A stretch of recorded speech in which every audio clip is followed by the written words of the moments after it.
Do you want to set yours recording as well? Oh yeah, go on then. I'll set mine recording as well. And then we can do... I have ideas on how to press buttons. If you just put yours in front of you... Yeah. Mine then in front I of me. can clearly not drink the wine that is in front of me. But you would know that, so I clearly cannot choose the wine in front of you. You keep using that word. I don't think it means what you think it means. Well,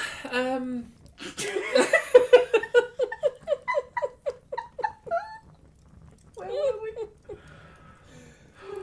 Okay. What were we saying before we were rudely interrupted by Inigo Montoya? Okay, listeners, you may have noticed that I've just failed abysmally to remember lines from Princess Bride. The Princess Bride. We are so going to have to go and watch that again now. Well, I was just going to say, which I'm afraid means I'm going to have to ask you to wait for a little while, just a little while. We're going to have to put the Frithcast on hold while I go and watch The Princess Bride again. The whole of it? The whole of it. From start to finish? Yes. We'll be back shortly. Yeah, a couple of hours.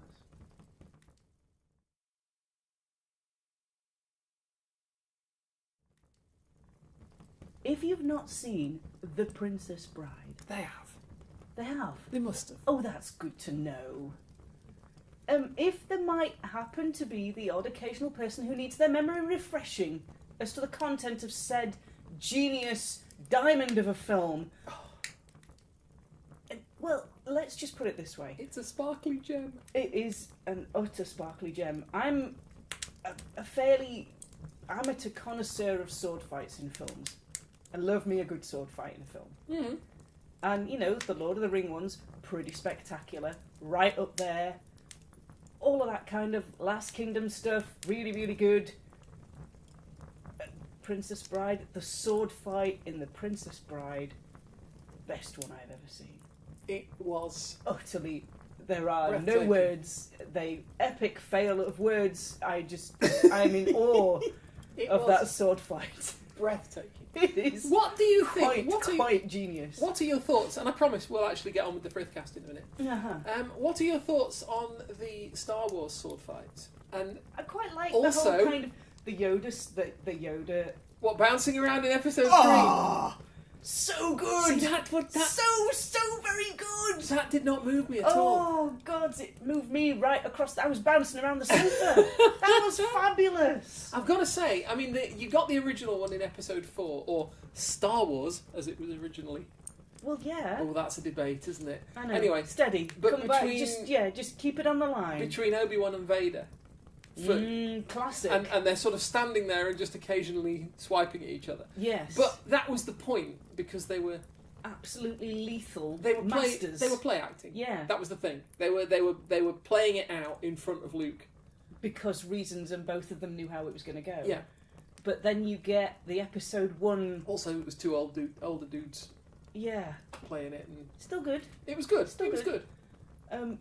But you've got like the double-ended lightsaber fight, episode 1. That was the one I was gonna mention. Quite like that. That whole kind of barriers coming in and him stood there seething up and down. Loved it. One of the best ones I've seen.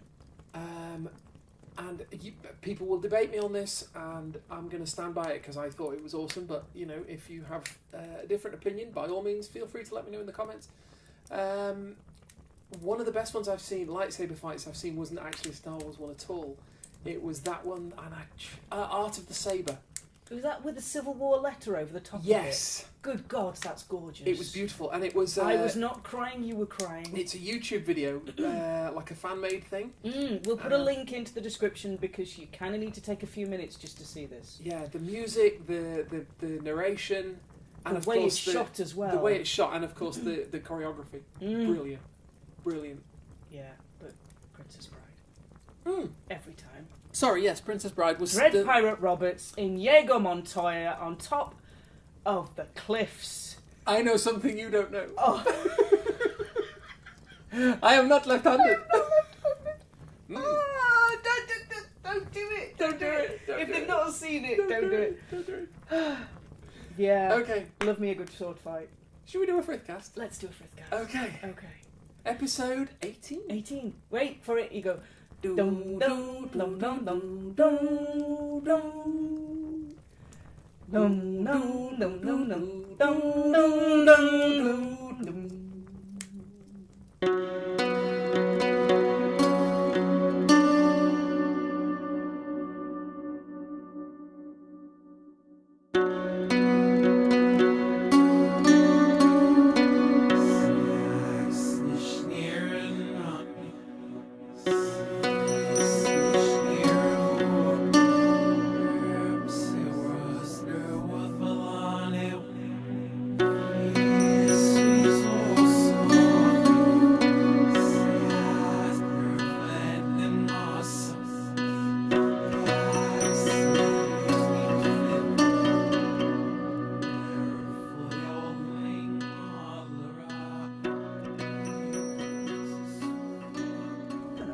That was pretty good.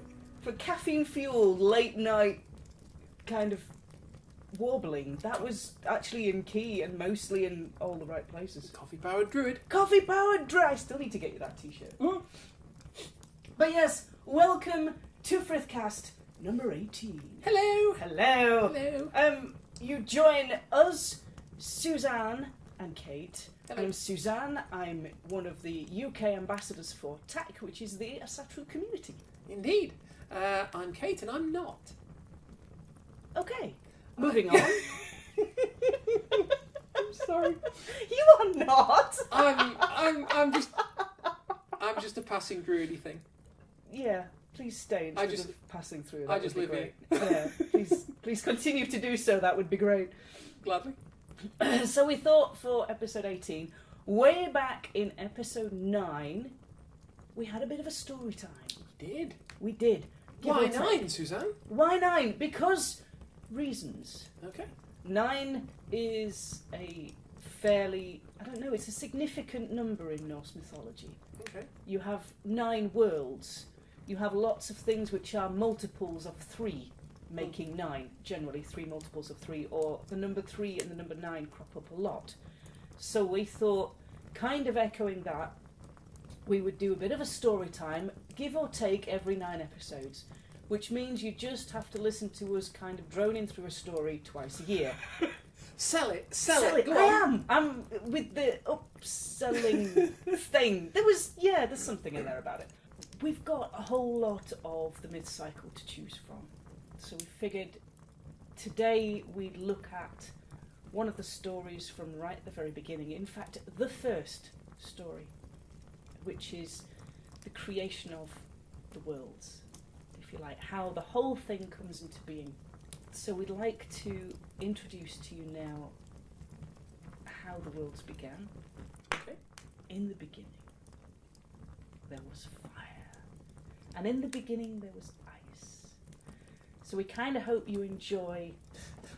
And I know. Do you? I know. What do you know? Niflheim and Muspelheim. Very good. Thank you. Yes. Thank you.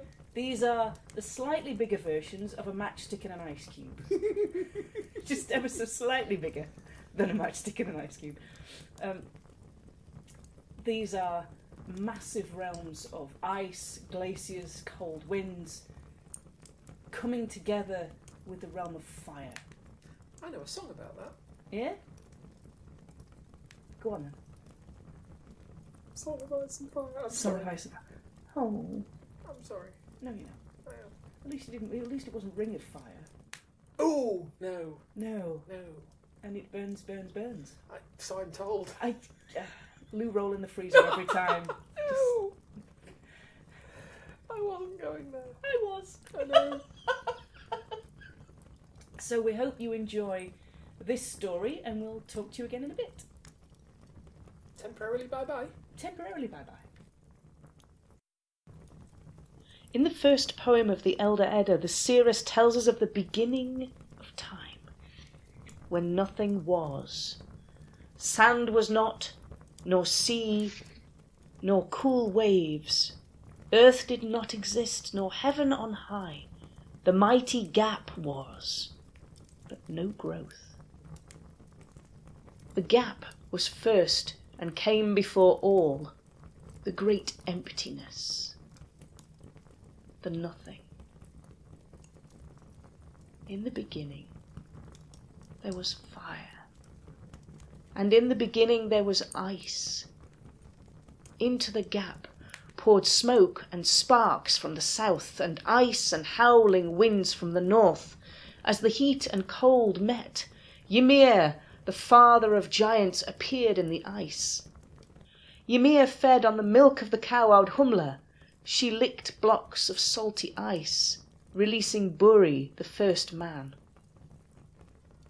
Buri's son Bors had 3 sons, Odin, Vili, and Ve. These 3 slew Ymir and made worlds from his corpse. From his flesh they made the earth. From his blood they made the seas and the rivers and all flowing waters. From his hair they made the trees. From his bones they made the mountains. From his teeth and jaws they made rocks and pebbles. They took his brains, threw them up high, and made the clouds. They used his eyebrows to create walls around Midgard, so the Jotuns would never be able to get in. Maggots appeared in Ymir's flesh, and were given human understanding by the sons of Bors. They lived in the underground places, great miners and metalsmiths, craftsmen of high regard. You may know them as dwarves. The sons of Bors took sparks and embers and threw them high, and gave them appointed places and tracks in the gap to become stars. They walked along the shore one day, and they found driftwood, and created the shape of 2 humans, the first, Ask and Embla. They gave these humans understanding. They gave them names. They breathed life into them, and it is from them that all the human races of Midgard come.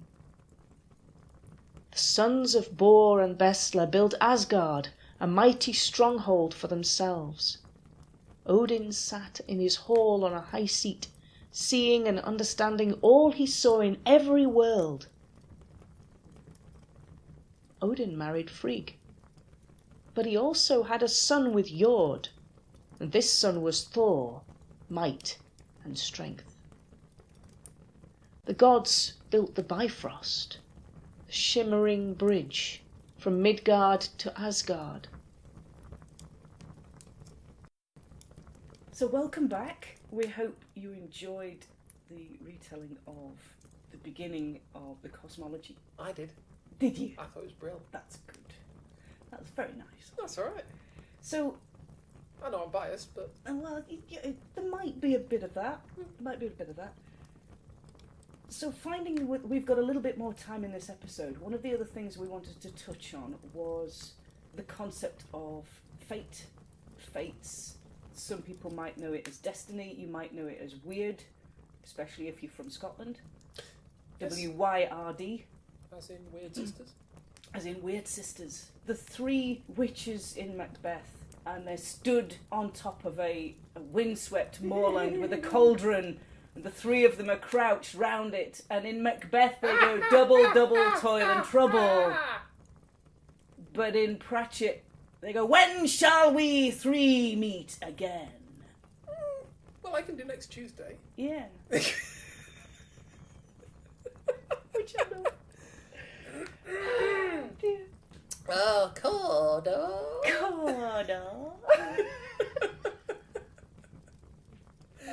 The Thane of Cordo. The Thane of Cordo.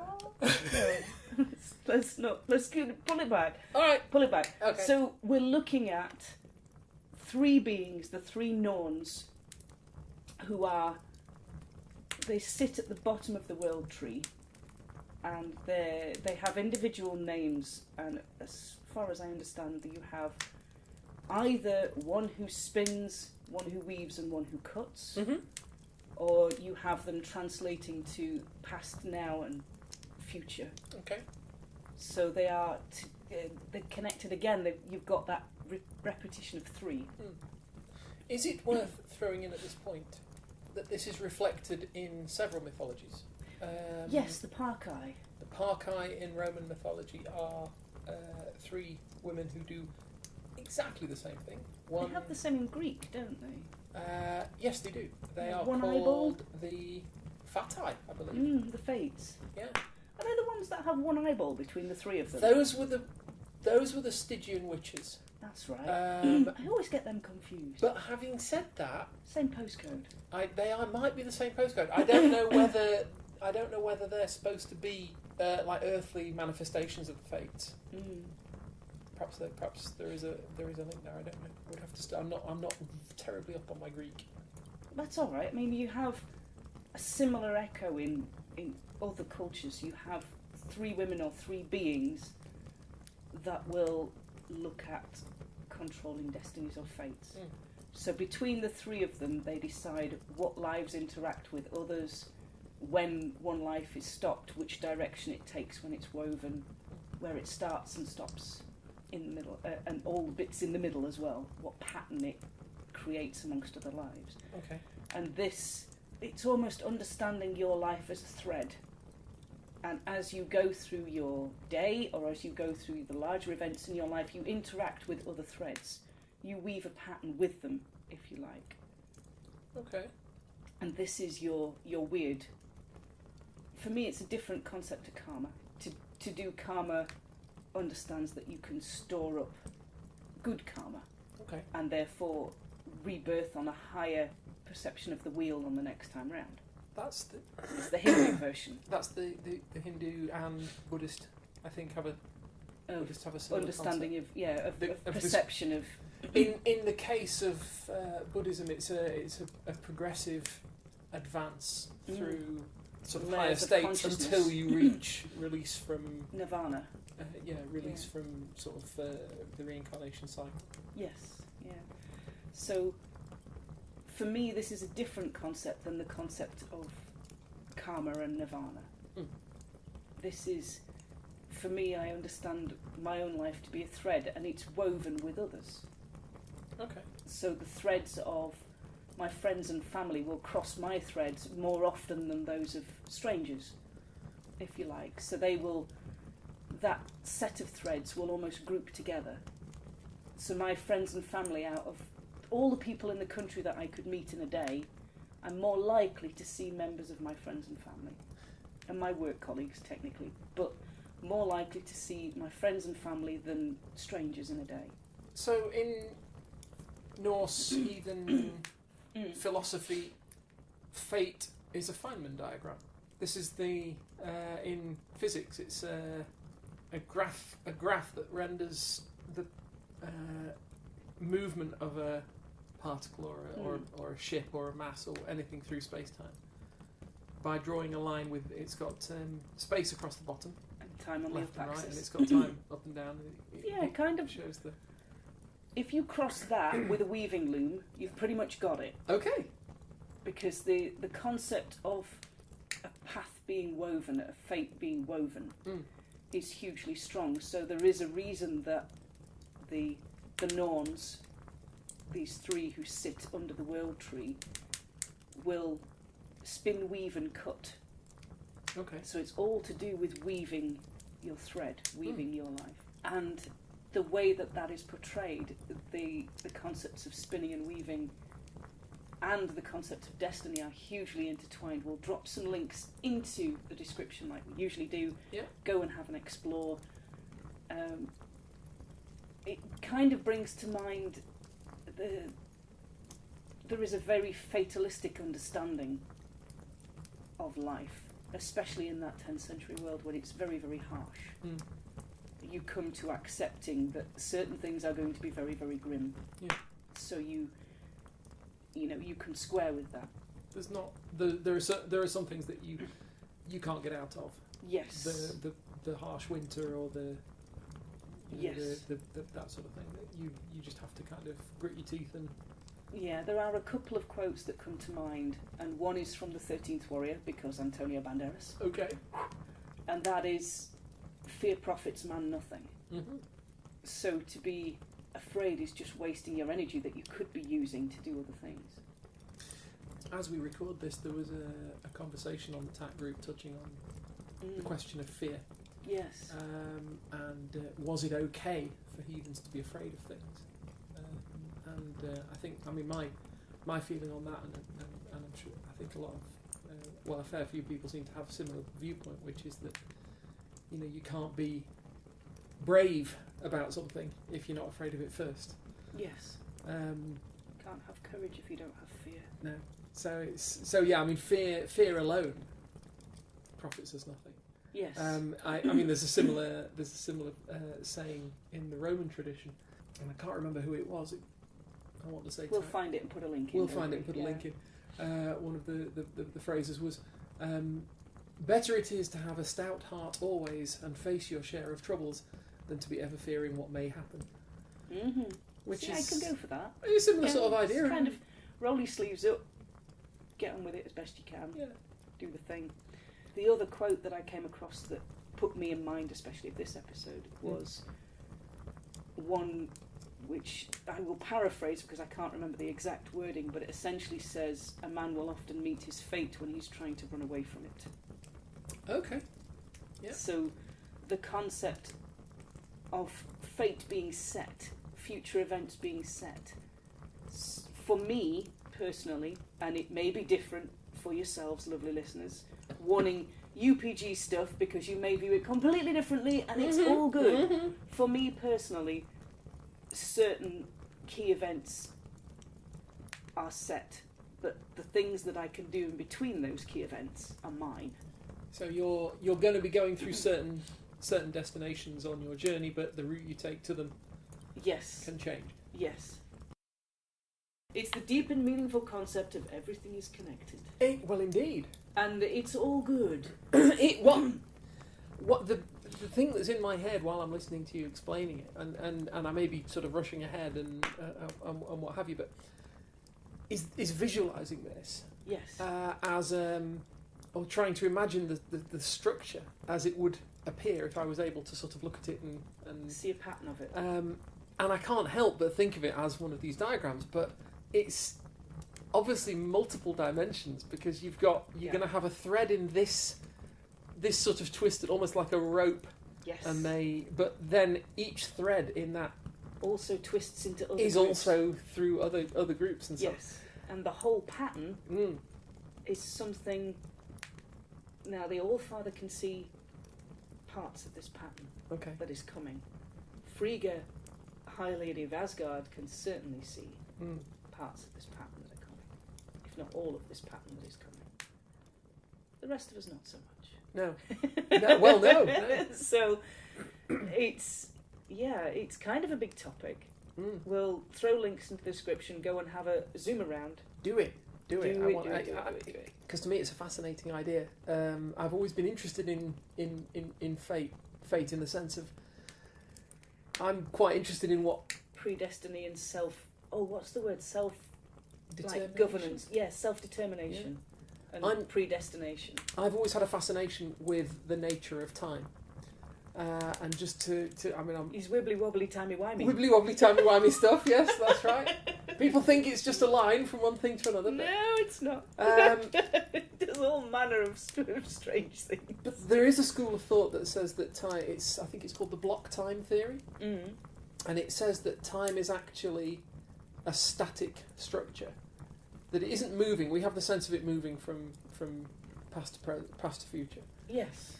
Or is it from future to past? Whichever way you want to look at it. It's whether we're moving through it or whether time's moving past us, but either way it's... Just wait a minute. No, can't get that. Carry on. Okay. But the block time theory says that it's all already there.